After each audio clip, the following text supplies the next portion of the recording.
अबे ताली जोर से बजाओ यार, कंजूसी क्यों कर रहे हो? ताली जोर से होनी चाहिए। आ जाइए सर।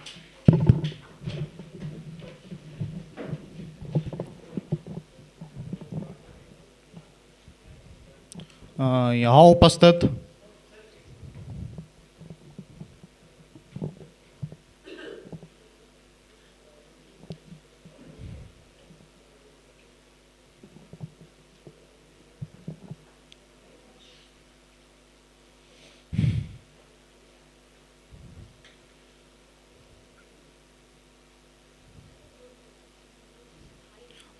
यहाँ उपस्थित सभी सम्मानित साथियों को नमस्कार, सत श्री अकाल, आदाब। तो आप बिहार से हैं? और कितने साथी हैं यहाँ पे बिहार से? पहले तो ये बताएं, है कोई और? अच्छा, आप भी बिहार से हैं। बाकी वो सिग्मा बॉय किधर गए? सिग्मा बॉय, अभी सिग्मा बॉय भी थे ना हमारे बीच में, थे या नहीं थे बताइए। अच्छा, वो बाहर चले गए, पानी वानी पीने गए होंगे ना। चलिए, अच्छी बात है। असल में हुआ क्या था साथियों, अभी हाल फिलहाल की बात है, मैं बिहार के एक कार्यक्रम में गया था और वहां पे जाने के बाद मुझे बहुत ज़्यादा दुख भी लगा, क्योंकि कुछ ऐसी ऐसी बातें सुनने को मिली हैं जो बिहार के लोगों को सम्मान नहीं देती हैं।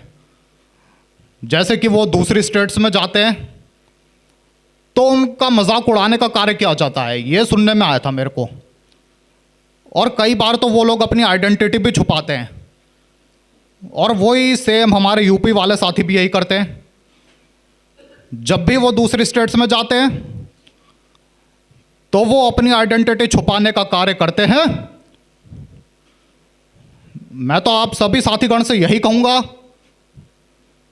कि कोई भी साथी अपनी आइडेंटिटी ना छुपाए, बल्कि खुल के बताए कि हम यूपी से हैं, हम बिहार से हैं।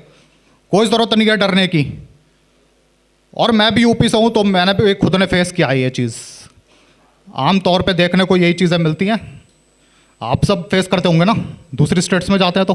किया आप लोगों ने? अच्छा, आपने नहीं किया। वैसे करते हैं, बहुत से बता रहे थे मेरे को, और भी बहुत सारी चीज़ें बताई उन्होंने, जैसे कि उनका मजाक उड़ाया जाता, अपमानित किया जाता है। तो ये तो एक तरीके से भेदभाव वाली श्रेणी में आ रही है बात। यानी कि जो भारतीय संविधान का आर्टिकल नंबर 15 है, यहां पे उसकी उल्लंघना की जा रही है। यानी कि ये कानून के भी खिलाफ जाके बात की जा रही है, जो कि बिल्कुल भी ठीक नहीं है। बाकी अभी आर्टिफिशियल इंटेलिजेंस का ज़माना चल रहा है, हमारे सभी साथी इस चीज़ को जानते हैं, पहचानते हैं, लेकिन कुछ साथी ये सोच के चलते हैं कि ये चीज़ें सिर्फ आईटी सेक्टर वालों के लिए हैं। ये सिर्फ आईटी सेक्टर वालों के लिए नहीं है, बल्कि ये सभी सेक्टर वालों के लिए हैं ये चीज़ें। चाहे आप एजुकेशन सेक्टर ले लो, हेल्थ सेक्टर ले लो, या फिर कोई भी सेक्टर ले लो। पॉलिटिक्स में भी इसका बहुत हो रहा है यूज़, एआई का। हम खुद करते हैं साथियों, क्योंकि मैं भी पॉलिटिक्स में ही हूँ, मैं बताऊँ। और सभी लोगों से अच्छी मुलाकात है, बस थोड़ा सा ये आइडियोलॉजी का अंतर पड़ जाता है, बाकी मुलाकात सबसे अच्छी होती है। हालांकि ये बात लाइव बोल दिया साथियों, अब पार्टी में सवाल पूछे जाएंगे मेरे से थोड़े बहुत। चलिए, कोई बात नहीं। बाकी मैं शुक्रगुजार हूँ प्रधानमंत्री श्री नरेंद्र मोदी जी का, जिन्होंने डिजिटल इंडिया योजना चलाई थी। आज हमको लाइन में नहीं लगना पड़ता है। पहले हम लंबी लंबी लाइनों में लगते थे, और लंबी लंबी लाइनों में लग करके हम कई बार अपना सामान तक चोरी करवा लिया करते थे। इसीलिए मैं शुक्रगुजार हूं प्रधानमंत्री जी का कि उन्होंने इस योजना को चलाने का कार्य किया। मैं शुक्रगुजार हूं उत्तर प्रदेश के मुख्यमंत्री जी का, जिन्होंने AI फॉर ऑल वाला कोर्स चलाने का कार्य किया है। यानी कि कक्षा 9 से लेकर के जो 12वीं तक के छात्र हैं, उन सभी के लिए यह अनिवार्य रूप से यह कोर्स लागू किया गया है। यह 210 आवर्स का कोर्स है साथियों, जिसमें टीचर्स भी वर्कशॉप लेंगे और बच्चे प्रैक्टिकली भी करेंगे कार्य, यानी कि प्रैक्टिकल भी वो जान सकेंगे कि कौन सी मशीन किस प्रकार चलती है। बहुत से साथी ये भी नहीं जानते कि आर्टिफिशियल इंटेलिजेंस जो है वो झूठ भी बोलने का कार्य करता है, क्योंकि क्या है कि हमें पूरी तरीके से ये एआई पे निर्भर नहीं हो जाना चाहिए। हम सबका जो रिमोट कंट्रोल है वो एआई पे नहीं जाना चाहिए, क्योंकि देखिए ये ह्यूमन ब्रेन की कभी जगह नहीं ले सकता है। सबसे पहली चीज़ ये सुनिश्चित कर लीजिएगा साथियों, ह्यूमन ब्रेन है और वो मशीन है, इसका काम है डेटा इकट्ठा करना। ये डेटा इकट्ठा करते हैं और मैं तो आप सबसे यही कहूँगा कि एआई के माध्यम से आप सिर्फ आइडियाज़ उठाने का काम कीजिए नए नए। बहुत से साथी यही करते हैं, वो एआई के माध्यम से आइडियाज़ उठाते हैं, फिर उसके बाद वो ऑटोमेशन पे भी काम करते हैं। और एआई ऑटोमेशन पे तभी कार्य करेगा जब हम सही प्रॉम्प्ट इंजीनियरिंग करेंगे, क्योंकि हम सही प्रॉम्प्ट इंजीनियरिंग नहीं करते, इसीलिए एआई सही तरीके से कार्य नहीं करता है। फिर बाद में हम उसी को ही कोसने का कार्य करते हैं एआई को। एआई सिर्फ एक मशीन है और मशीन को चलाने वाले हम हैं, यानी कि हमारा ह्यूमन ब्रेन।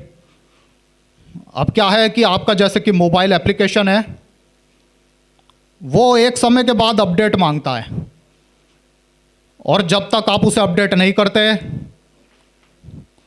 तब तक वो धीरे धीरे चलने का काम करता है, यानी कि स्लो हो जाती है उसकी प्रोसेस उस एप्लीकेशन की। फिर एक समय के बाद आपको ज़बरदस्ती अपडेट करना पड़ता है। तो यही हमारे ह्यूमन ब्रेन में भी होता है, यानी कि इसको ह्यूमन ओएस कह देते हैं हम टेक्निकल लैंग्वेज में, ह्यूमन ऑपरेटिंग सिस्टम। हमें भी समय समय पे अपडेटेड रहना चाहिए, क्योंकि देखिए अगर हम समय पे अपडेटेड रहेंगे तो जो ये हमारा ह्यूमन ब्रेन है ये भी स्मूथली कार्य करेगा साथियों।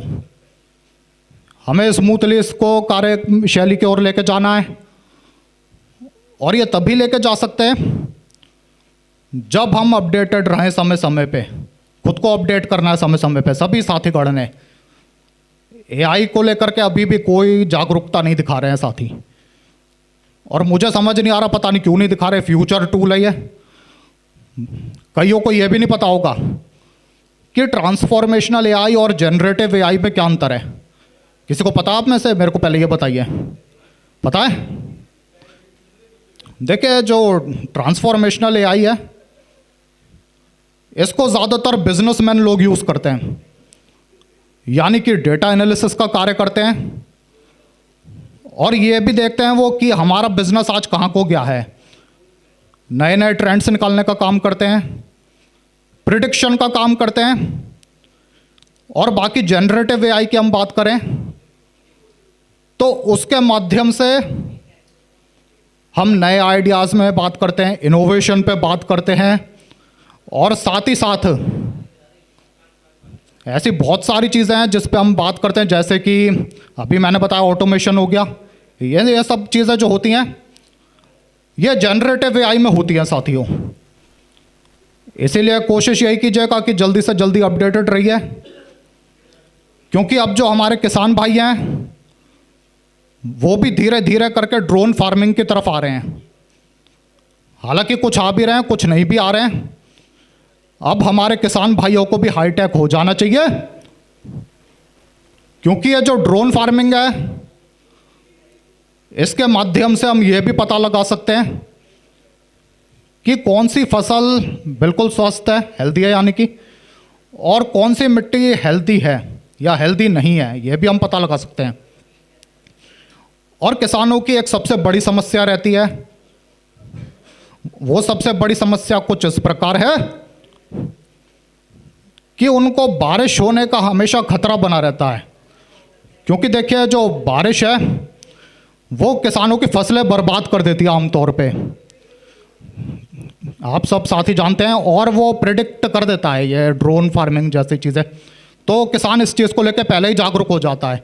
तो ठीक है जी साथियों, बहुत बहुत शुक्रिया जी। जय हिंद, जय भारत।